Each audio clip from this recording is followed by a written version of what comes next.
Live from our 7 Tasmania studios, your nightly news with Rachel Williams begins now. Good evening, everyone. The crisis surrounding Northwest hospitals continues, with 11 more coronavirus cases linked to the area overnight. The outbreak has so far spread to 38 people as the government implements new quarantine measures in a desperate attempt to lessen its spread.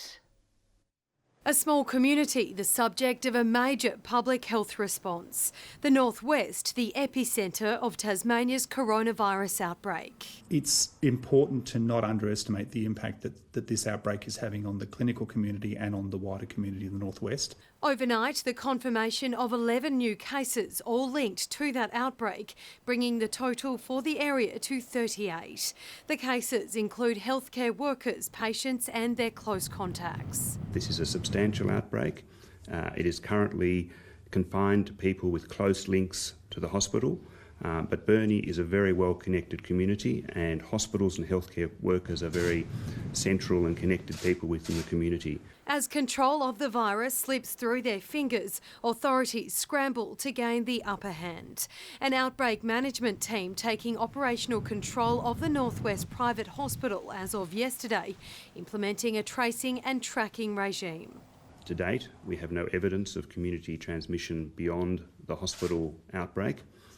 But we're very concerned to put firm measures in place to prevent that from happening. Announcing today, alongside the 130 staff at the Northwest Regional Hospital who are already in quarantine, people in their households will have to as well. Extended to patients discharged after March 27 and their households too.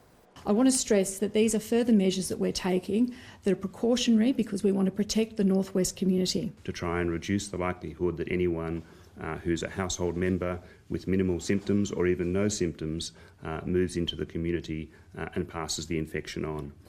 Ring fencing is what we need to do, and ring fencing is what we are going to do. Hospital staff being pulled out of their normal roles, a significant but necessary challenge. It's a difficult situation. There is a significant impact on the service, and we're analysing on a regular basis what resources we have in the Northwest and across the state to support that. It's clear this outbreak is uncontrolled and they still haven't identified the source of it.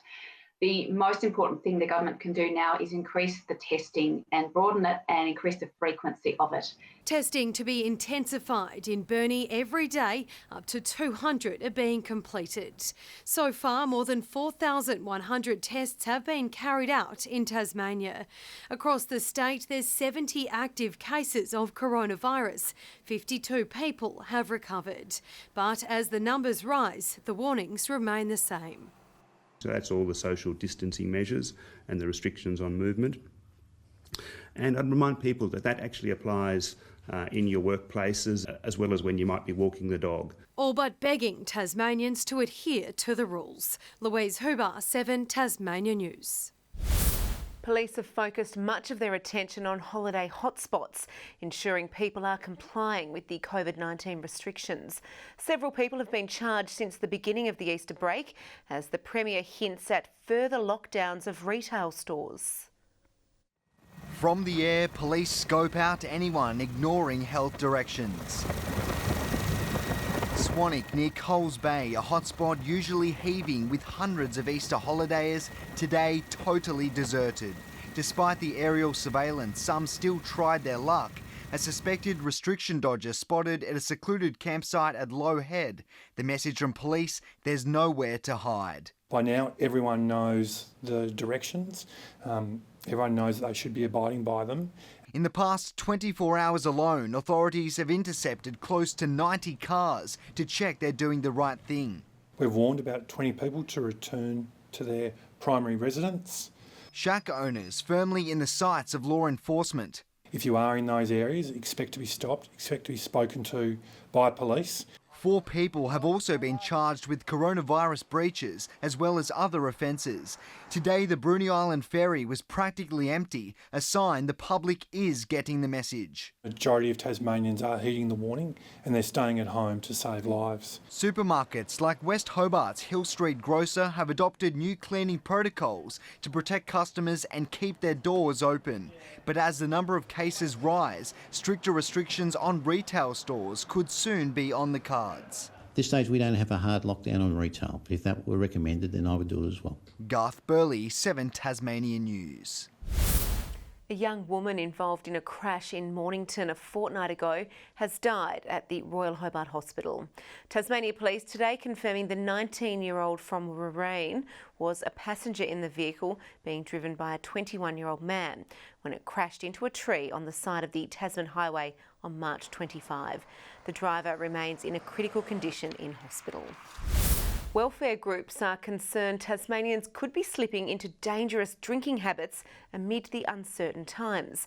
They say isolation can lead to overindulgence, but there are ways to stay healthy and beat the bottle.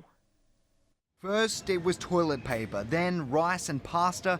Now bottle shop shelves are the latest to be swept up in a wave of panic buying. We do have some concerns that people have an unusually normal level of alcohol in their homes at this time. Welfare groups are worried a growing number of people are searching for liquid courage in this time of crisis. Maybe someone who is a regular drinker will start drinking even more.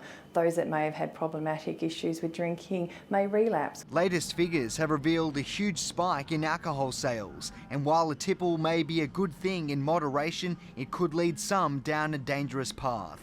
And that can just be minor domestic issues or through to violence in the home and making them unsafe places. The temptation's not just confined to the bottle, but the pantry too. Comfort eating and especially here in Tassie as the weather cools down, that can be a bit of a trap. Nutritionists say a large portion of couch snacking stems back to boredom, with the abundance of chocolate over Easter catching out people too. The best trick is trying to find something to occupy yourself. Getting off the couch and keeping active heralded as the best way to stay healthy physically and mentally. Local gyms have taken sessions online in a bid to keep people exercising at home. It doesn't matter what you do, it can be 10 minutes to start with, or there's always something for everyone. Garth Burley, 7 Tasmania News. One of Australia's most famous sailing boats, Gretel 2, whom many consider unlucky not to win an America's Cup, has turned 50 in Hobart. The skipper was swept overboard and the vessel won, but was later disqualified in successive races of the 1970 campaign. US boat Intrepid crowned the winner in the famous race. She was the last America's Cup boat to be built entirely of wood. Good evening, everyone. Launceston and Devonport 17 degrees today, 15 in Burnie and Hobart reaching 14. Across the state, Lowhead 17, 16 in St Helens, Flinders Island and King Island, as well as Smithton and Ouse 15 and 14 in Strawn and Friendly Beaches.